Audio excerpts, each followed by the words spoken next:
has to do with how it cracks.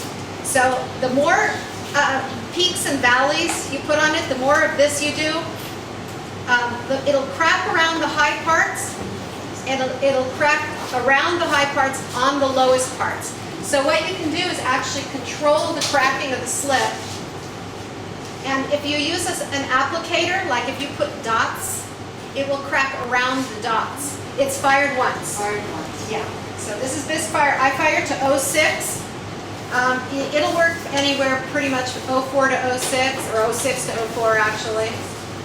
Yeah, I put glaze after I take the tape off. I put glaze or stains. What I'm doing here is I want those lines to be black. So I'm putting the slip on, and then I'm going to pull the lines off before I spray it.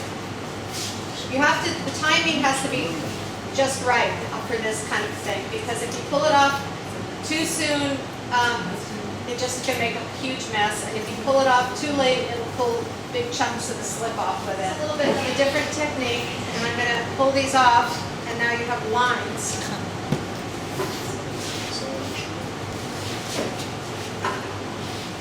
Okay, so that will, the slip will crack, and I'll have cracks and lines in this. Much like Naked Raccoon. You can do this in Naked Raccoon also. She's probably even now. There's areas you can see where it's kind of thin and you can kind of see through it. These will be the hard areas to get off. So I'm going to back and make sure that there's enough clay on it.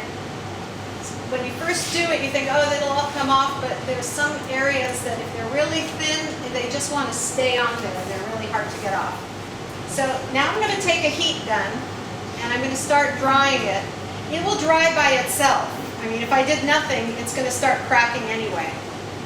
Because basically what you have is a really bad fit between the fired clay and the raw clay. But by using the heat gun, I can control the cracks, and I can make it crack more evenly.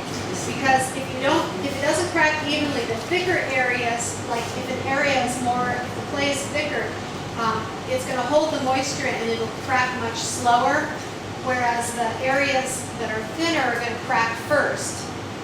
And then if with uneven cracking, what's going to happen is eventually it'll start falling off, and it'll start falling off before you're ready for it to fall off.